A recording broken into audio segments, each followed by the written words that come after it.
Okay, we're going to go ahead and go over the differences between the original 4-play and the 4-play Advanced.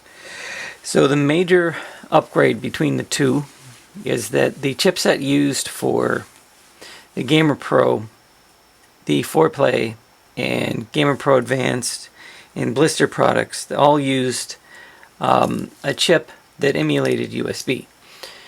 And it worked really well. The emulation was done by a rather intelligent guy many years ago. And that really boosted that chip and allowed it to work on a lot of products, including the original Bliss-Box. But as time goes on, chips evolve, technologies get better. So there was a newer chip that had real USB hardware on it. And that's what the Advanced series has to offer. So the Gamer Pro Advanced uses that chip. And now the 4-play Advanced uses that chip. But we figured it was a good time for a facelift. So here they are side by side. The 4-play Advanced is a little bit larger because it's in line and it's up front rather than around the side, which saved on a lot of space at the time. The case is also made out of aluminum instead of plastic, so it's a lot more durable. And has a lot better finish and a lot nicer look to it. And what we're looking at here is a prototype. And that's why one of the LEDs are kind of not fully lit. There was a defect there on that. But what we have here is the reset buttons now have a reset logo on them, and they're up front. So it works in the same way as it did on the 4-play Advanced. Or I'm sorry, on the 4-play. That's also used for upgrading. The same process is intact. And the actual firmware for the chips are going to emulate the same USB ID. So if you had software that you configured and mapped for the 4-play, you can just drop the 4-play Advanced in place, and it will do essentially, it will work in the same manner. The OS wouldn't know the difference, as a matter of fact. We did that intentionally because the only real difference here between the two products is the technologies. As far as the abilities and the software, it's all the same. It works the same way. It works the same cables, same controllers, all of that stuff. So there was no reason to do a separate ID for the USB in this case. On the software here. Okay, so you'll notice that the USB names, they have changed from unit to unit. So the older convention naming was 4-play, and then you'd have the GP in parentheses, and then the port 1, and then the new device says Gamer Pro Advanced. It doesn't really matter what the name is, but if you wanted it to be one or the other, plug the device in that you want. And then in the latest version, this version is 325. If you go up here on top, you can do the clear port names, and when you hit that and hit the OK,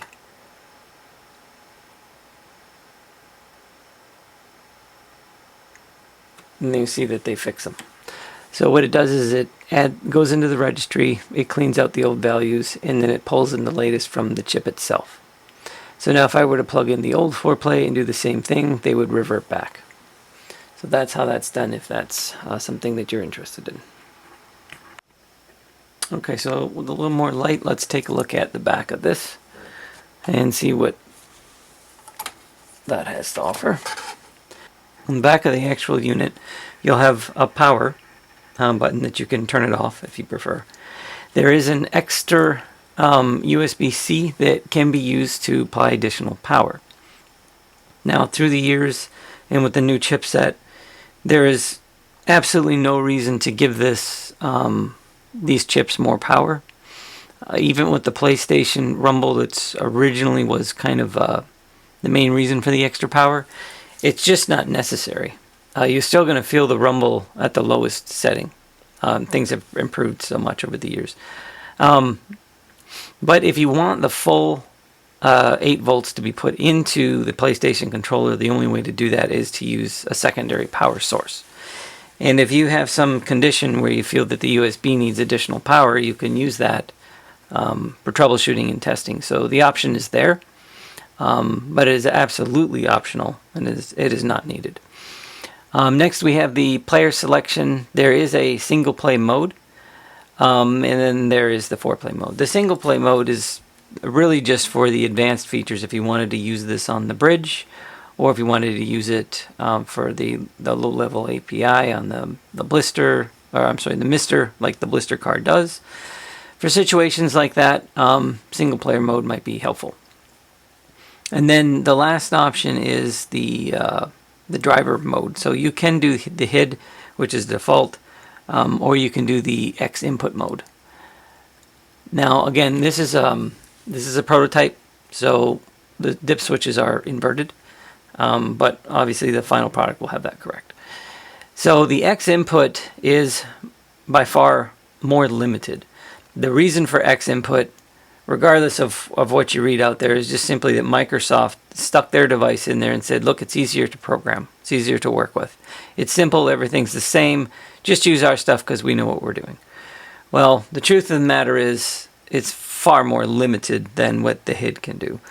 If you were to look at the actual device capabilities, you'll notice that the buttons are limited, that the analogs are limited, and one of the analogs are even shared. The rumble functionalities, although work a lot better for development because it's easier to develop with, it's limited as well. So you don't have advanced force feedback like jerking wheels and things like that that you can do with the HID and all the different physics that can be programmed into it. And for the most part over the years, people realized for a gamepad, we don't need all that stuff. At one point that was advantageous. So X input is just a real stripped down version of the old HID. But it became very popular, so a lot of programs are using it, and some only exclusively use it. So this model does allow you to do port-by-port mode selection. So you can do HID or X input. So what we have here is we've set the X input on 2 devices, and we left the HID input on the other 2. So let's go ahead and plug it in. Now the first thing you'll notice is now we have a green light. If the other LED was working correctly, you'd see that as well. So the LEDs will indicate the mode. And then if we look at the software, we can see that the USBs have their own names now. So there's the Gamer Pro Advanced, which is 2 ports, and then there's 2 ports on. There are multiple different USB IDs for X input. They're not all the same IDs. And you can see that you have the following options. So if you look at that, I can't open them at the same time, but on the right is what kind of HID shows. Yeah, that would be HID. Kind of what that looks like, and then this is X input. So there's quite a bit of difference there. I can actually open the HID on here so you can see what it looks like in that form. There's just a lot more to offer. So that's limited now. And then you'll also notice that the API tool itself, it can't recognize the X input devices. That's not going to happen because X input isn't capable of outputting the control transfers that are required for the API tool. So if you wanted to move back and forth from X input to regular HID mode, you just flip the jumpers on the back and you're good to go. As far as the software goes, it's 100% the same. The software isn't going to know the difference between the 2 devices. So if you wanted to update the device, the same thing is true. You just hold down the reset button, and here's 2 ways to update it, 2 different pieces of software. They're both saying, all right, I'm good to go, give me my hex file and I'll update. Once you give it the hex file and it starts to update, and this one you can let go of the button, it will continue to update. It won't interrupt and produce a failed flash, which was another nuisance with the 4-play. You could still use the old update flasher if that is your preference, but these new tools work a lot better, especially the one on the left. It's a flash tool. It's just designed to flash. It doesn't have any other abilities. So one of the main differences is that it's true USB. So if you had issues with Rumble with the 4-play in the past with Dolphin and other, maybe RetroArch and other software packages, it's not a huge surprise.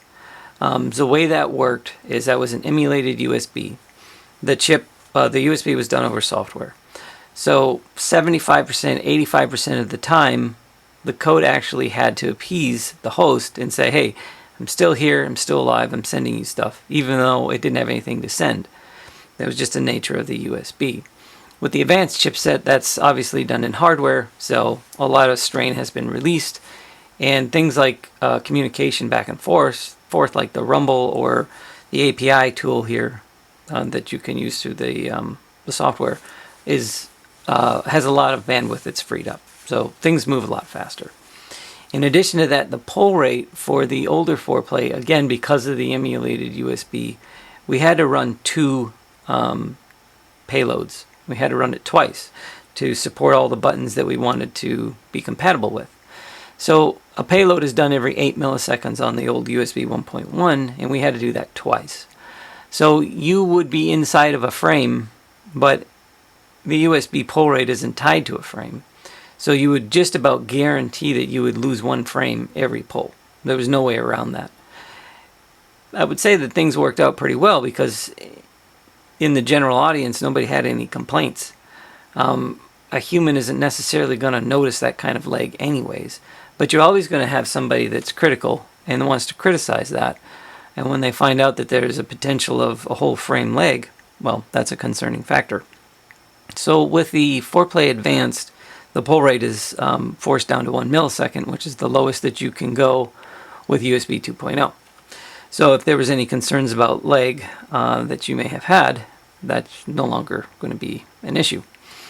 It also does support the low-level API, which is a way to synchronize polling for hardware-level devices. Things like the Mister can take advantage of that. Raspberry Pi, in theory, could take advantage of that. So we might see more on that as time comes. The two chips hold the same amount of data, the same amount of EEPROM, so it doesn't necessarily give us greater space to support more controllers or anything to that level, but it does free up the code because we don't have to emulate the USB. So there's about 10% that was saved there. So we did add back a few controllers or controller groups, if you will, that the 4-play didn't have. One of those, for example, was the game port. The game port from PCs had a basic stick and 4 buttons that we can now use on the 4-play advanced. So that cable will be produced pretty soon as well. Lastly, I wanted to make it clear that this is USB 2.0. Although you will notice it uses a C port. The main reason for that is convenience, durability, and just the fact that you can get these cables a lot easier, and the price point isn't much difference. It just made more sense to go with the C port. It isn't actually a 3.0 device. So the type of cable that you would want to use with this, which is included, is the USB Type C to Type A, so that you can plug it into a regular USB port. It would work on a 3.0 port, of course, but you're not going to get higher speeds or anything of that nature. I also wanted to add that the port naming works the same as it does on the 4-play. With this device, it's a little more obvious what port is what because they have labels from left to right, whereas that didn't exist on the 4-play. So when you first plug this in, port 1 is not going to be port 1. The ports are individually controlled via a USB hub. There is no way to tell Windows which device you want first on a hub. It's first come, first serve. That's just the way that's been developed from the beginning. A long time ago, Windows allowed you to put your ports in certain orders for gamepads because it made sense, but they since dropped that.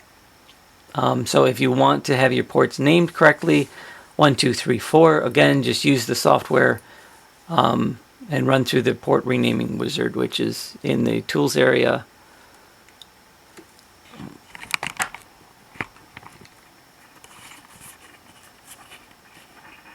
Right about here, you'll see where you can run the player port order wizard. And basically, it's just going to ask you to press the button on the device, which is the reset buttons. And then as soon as you hit one of those buttons, it'll realize that's the port that you want to name as number 1, and then you do 2, 3, and 4. Okay, so that concludes the video on the overview. If you have any questions, just go ahead and drop them in the comment section there. If you're interested in picking up the 4-Play Advanced before the production runs in 2025, you can do that now. That will be in the description as well. If you're watching this video after 2024's end, here's a good bet that it's already available for purchase. We don't know the exact cost that this thing's going to run at, but we are pretty confident that the price that the pre-order is running at will be the lowest you'll ever see. If you're looking to save money on this device, this is probably the best time to buy. This will be the last incarnation of the chipsets of the previous 2, because the company that makes the chipsets is changing their direction. Costs are going up, so we'll be moving on to other things like Cortex, ARM, 32-bit chips, and things like that moving forward. So this will be the last version that we'll ever see in this chipset family. So thanks for watching, and please spread the word.